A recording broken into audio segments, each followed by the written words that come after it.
Hello everyone, today I wanted to share my updated thoughts on Folklore and how it has aged for me since its release. If you would like to skip right to my thoughts, I will have a timestamp on the screen right here to where you guys can skip to. The whole video will be timestamped, so if you want to skip around, just check down below my description box for that.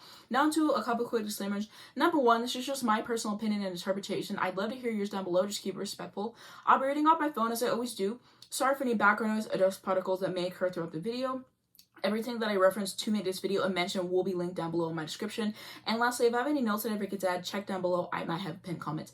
And let's get into it. So first off, I wanted to talk about my favorite tracks. These are in no particular order. I just wrote them in the order of the track listing on the album. So first off, The One. This is such a strong opening track. This is my personal favorite as far as Taylor's opening tracks go. And I think that objectively, it might just be her best. If you say that State of Grace is her best opening track, I'm not going to argue with you. I think that you have a strong argument with that one. I do love State of Grace, but this for me, it's the one that I love the most in terms of her openers. And as a song, it is just so decently constructed. I love her vocal performance on this song a lot, and I think that it's beautiful. I adore the instrumental on this. Can we talk about how fresh this song is over a year after its original release? And I still look forward to it so much every single time I hit play. And I like the idea of the song a lot, just thinking about how different would my life be if things between us would have worked out. I think that is an interesting concept. Also, I really love whenever she says, "We were something, don't you think so? Rose flowing with your chosen family." Just the way that that line just rolls out of the tongue, and it's so pleasant to listen to. I really like that. Also, whenever she says, "And it would have been sweet if it could have been me. In my defense, I have none for digging up the grave another time. But it would have been fun if you would have been the one." This song is just a masterpiece from start to finish. I love it. The bridge is fantastic. You guys already know there's so many lyrics I could have pulled from because the song is just so amazing overall. And I'm surprised that she did not release this as a single. I think that it would have done so well, but just a really impressive song and such a nice opening track for the album for sure. And next up, I have Cardigan. So I made a video ranking the songs in Folklore over a year ago, and I remember that I said that people saying that Cardigan was the best song on Folklore, like I thought that that was doing a little bit too much. But I've certainly changed my opinion on that. Would I put it at number one? No, but you definitely have a case if that is something that you would do. And I just really appreciate the song. I think that this was certainly the right move to release as the lead single for the album. And it's very strong lyrically, and it keeps me engaged all throughout, which I can appreciate. And I love whenever she says, "But I knew you'd linger like a tattoo kiss. I knew you'd haunt all of my whatevs. The smell of smoke would hang around the song because I knew everything when I was young." And I think that the music video for this song is so magical as well. I love the piano and just the way that it works in the song. And also the percussion on this and production is truly immaculate. I love how I feel when I do hit play on the song. Next up, The Last Great American Dynasty. This is my favorite song on the album now. I find myself wanting to play this one the most. And I'm shocked that people still consistently put this as one of the worst songs in Folklore. I'm not understanding that because this song is immaculate from start to finish. The fact that she was able to write a song about Rebecca Harkness and just tell that story and then tie it all to her at the end, just the storytelling on this song is truly impeccable. And I love it so much. I think that the instrumentation on here is outstanding as well. I love the piano line. I think that it's nice. And the percussion on here is decent. And she just tops off the song with pretty vocals as well. And I just love this song so much, and I wish that people gave it some more appreciation. That's all I'm saying. Let's appreciate The Last Great American Dynasty. Let's hit play. If you haven't listened to the song in a bit, it's time. Because what she did with the song, this is history. The bridge on this song, I've said it once and I will say it again. It never gets old. I always get so hyped up for the bridge every single time it comes on. I sing along to it, and it is just a moment.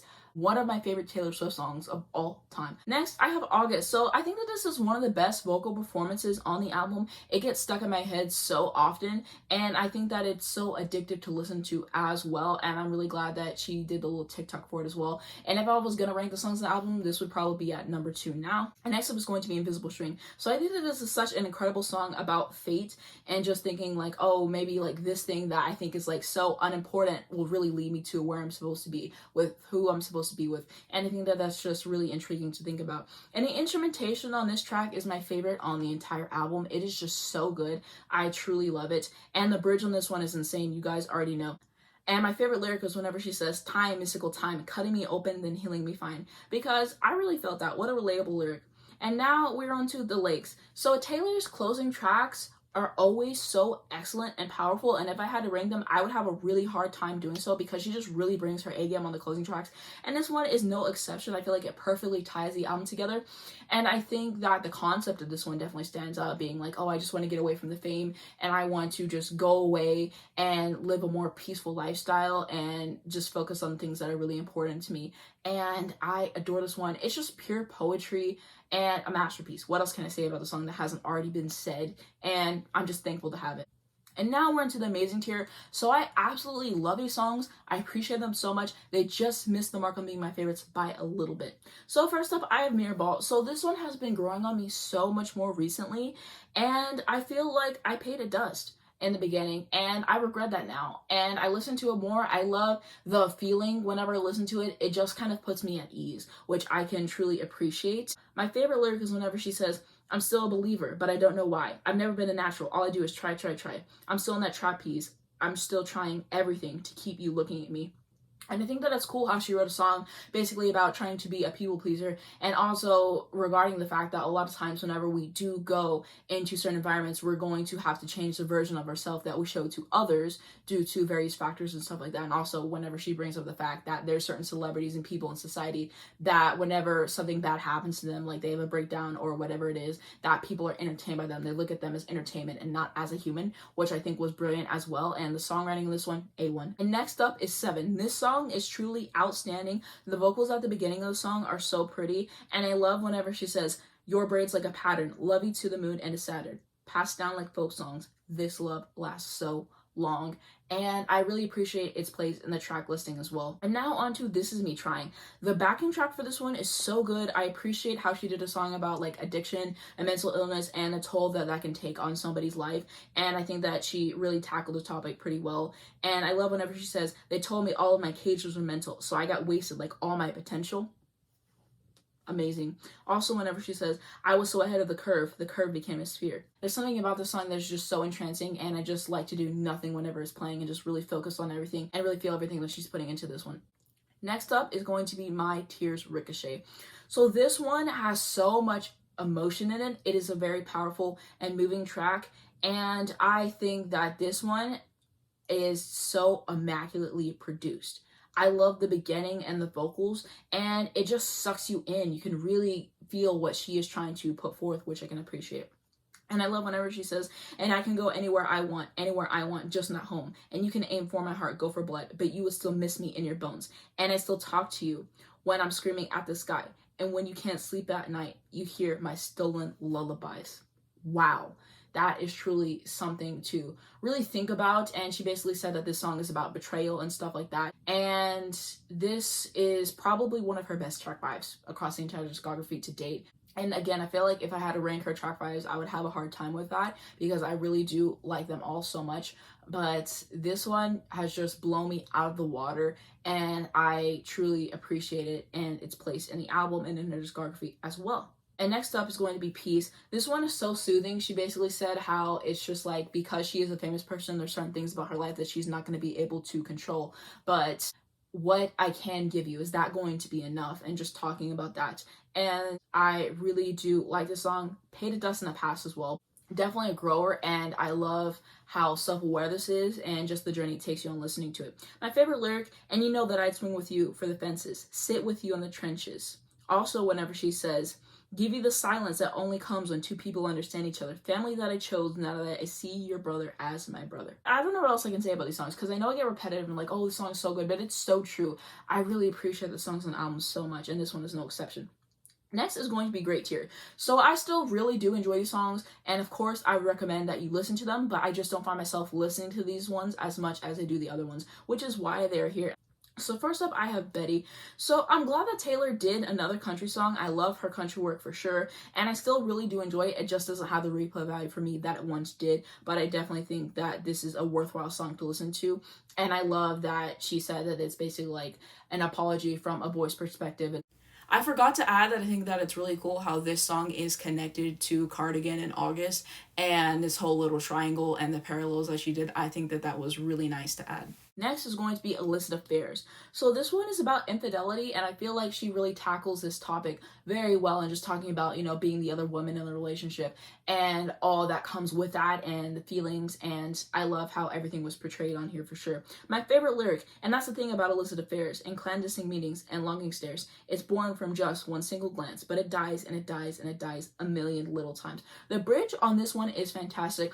All the bridges of these songs are fantastic. I noticed that whenever I wanted to pull all my favorite lyrics, it kept being from the bridges for a lot of these songs, but I tried to diversify the ones that I picked because there's so many amazing lyrics in all these songs. But you guys already know that her bridges are truly top tier and a lot of times the best part of the song. Next up is going to be Mad Woman. So she perfectly captures the double standards of society, which I can really appreciate in this one. And I think that this is just so good. I think that there's a certain haunting nature of this one, and she just really went off with this one. I just really like that she wrote a song about female rage and just capturing how women in society feel all the time, getting told that we're overreacting and everything, and just placing that in the song and the way that everything's structured. Brilliant. Next up is going to be Hoax. So I like this song, I just don't find myself reaching out to listen to this one. I really like whenever she says, "You knew it still hurts underneath my scars from when they pulled me apart."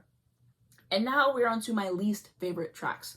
So the first one I have written down is Exile. If you watched my channel before, you know I'm just not a big fan of the song overall, and it is always ranked in the lower part of this album for me for sure. And in fact, I dislike most of the collaborations that she has done with men. The ones that I do like are Coney Island and Endgame. I really do enjoy those, but the rest of them, I don't really care for them that much. But I feel like this song is alright. Kind of feels like middle of the road to me. It's kind of just there. I don't really find myself ever wanting to listen to this one out of the context of the album at all. But I will say that whenever she did release the Long Pond Sessions album, I like that version so much more. I like the production on there. It made me appreciate the song a little bit more, which I can say, but again, it's just been on the lower half of the album. And there are periods where I can listen to this song every single time the album plays, and I can appreciate it for what it is. And there's also phases where I just skip the song every single time I listen to the album. So it just really depends on how I'm feeling with this one.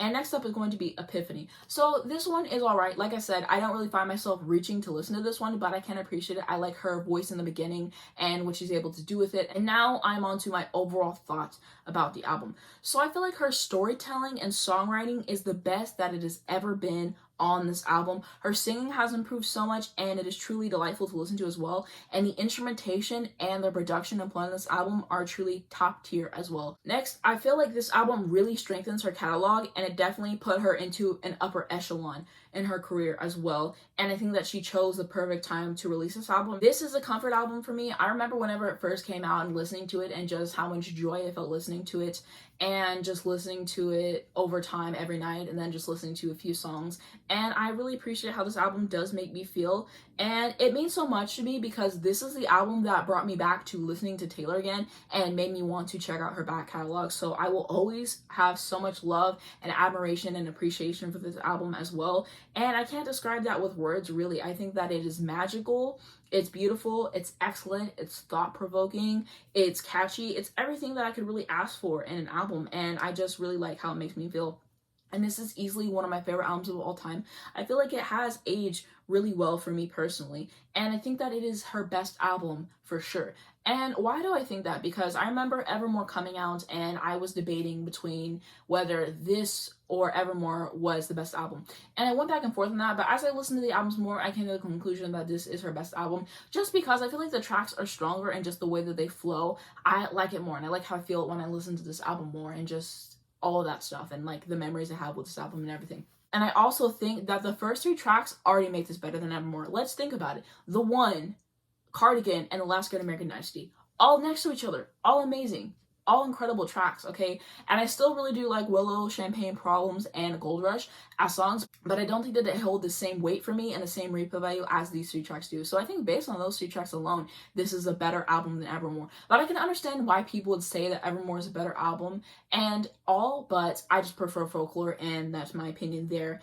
And I think that Evermore is probably the second best album in her discography. I love the Long Pond Sessions so much.